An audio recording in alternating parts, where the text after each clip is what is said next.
как избавиться от нежелательных мыслей, негативных убеждений или страхов? Многие почему-то считают, что если я буду себя контролировать, буду говорить себе: не думай об этом, не говори так, не делай этого, все изменится очень быстро. Но это не работает. С вами Алла Касаткина, проект «Ладная я», и сейчас мы разберемся, почему это не работает и что может быть хорошей альтернативой.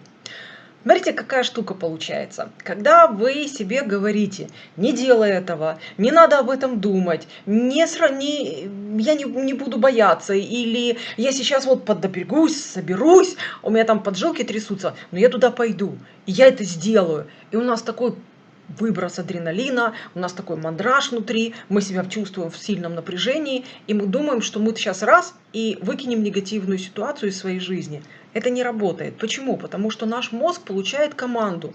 Здесь есть напряжение, туда идет куча всяких сил, это для нее важно, а если это для нее важно, значит это надо повторять.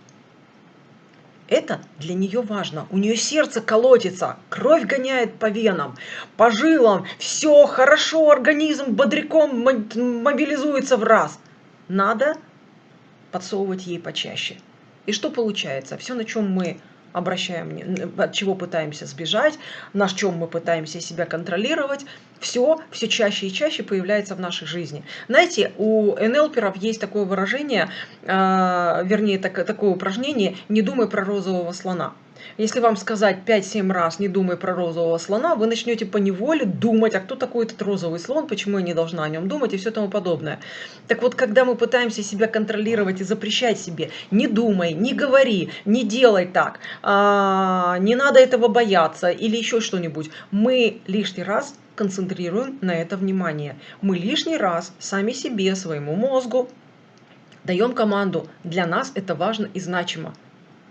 И что получается? Фокус нашего внимания раз и уходит туда, где для нас важно, значимо, мы туда прям влетаем каждый раз. Получается, что вот-вот не было, и опять мы туда снова влетели.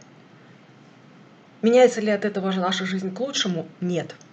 Что делать, если мы хотим изменить жизнь к лучшему и избавиться от этих негативных убеждений? Нужно поступать с точностью да наоборот. Мы хорошо знаем, чего мы не хотим. У нас обычно очень легко получается сказать: я этого точно не хочу. Но когда мы сталкиваемся с тем на консультациях, когда мне клиентки говорят: вот я знаю, чего я не хочу, я задаю в ответ вопрос: а чего ты хочешь вместо этого? Вот здесь обычно зависание и пауза. И перед тем, как вам избавиться от чего-то в своей жизни, подумайте, что вы хотите вместо этого, чтобы появилось. Допустим, если вам страшно что-то делать, что вы хотите, чтобы у вас появилось? Не «я хочу быть смелой», потому что смелый – это ни о чем. А я хочу это делать уверенно, или я хочу перестать волноваться, я хочу перестать испытывать напряжение. Что-то должно поменяться. И тогда вы отслеживаете, как только у вас появилось напряжение, как только у вас там где-нибудь появился под ложечкой подсасывание или еще чего-нибудь, вы начинаете туда направлять свое внимание. И говорим: я посылаю туда уверенность, я посылаю туда любовь, я посылаю туда спокойствие. То есть вы отправляете туда ту эмоцию, мысленно отправляете туда ту эмоцию, которую вы там хотели бы ощущать. И у вас происходит расслабление. И мозг понимает, если она постоянно говорит о том: я отправляю туда любовь, я отправляю туда то, отправляю сюда то, ей это важнее. То есть мы не упоминаем о негативе. Мы его расцениваем как сигнал, чтобы заменить это позитивом. Точно так же, когда мы говорим, что у меня есть какая-то нежелательная мысль, допустим, я себя ругаю постоянно. И вот когда я себя начинаю ругать, я разрешаю себе ошибку, или там я разрешаю себе это действие, или я хочу научиться, вот сейчас делаю так, я хочу научиться другому, я хочу научиться действовать вот так-то и так-то. И когда вы говорите это конкретно, мозг понимает это как сигнал. Нужно собирать навыки, информацию, знания, подтверждения, собирать это все вместе, давать ей, пусть она меняется, совершенствуется и становится лучше. И тогда ваш мозг становится вашим союзником. Но как только вы начинаете себя жестко контролировать, вы вспомните, когда вам в детстве говорили: не делай так, не делай сяк. Чего вам хотелось? Вам хотелось назло сразу же сделать. Наш мозг работает точно так же, как тот шкодливый ребенок в детстве. Сейчас сделаю назло, и ничего в вашей жизни не изменится к лучшему. Поэтому давайте так. Вместо того, чтобы контролировать себя и ограничивать, давайте делать другие вещи. Давайте заменять и уточнять, чего же мы хотим получить вместо этого.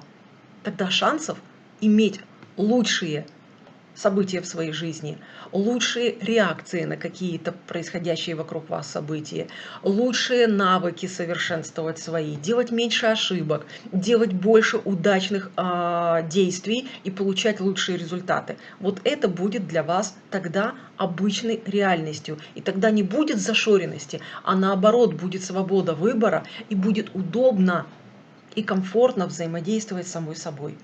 А я вам от всей души желаю счастливой жизни. С вами была Алла Касаткина, проект «Ладная я». Да, кстати, если у вас есть какие-то убеждения, с которыми бы вы хотели расстаться, есть какие-то страхи, вы не понимаете, на какую формулировку заменить, есть какое-то желание, от которого вы избавиться хотите, или чего вы хотите получить, не можете сформулировать вместо этого, пишите в комментариях. Давайте вместе искать для вас подсказки. Я обязательно отвечу всем лично. С вами была Алла Касаткина. Ставим лайки, подписываемся на канал. Всего вам доброго и до встречи в следующих видео. Пока-пока.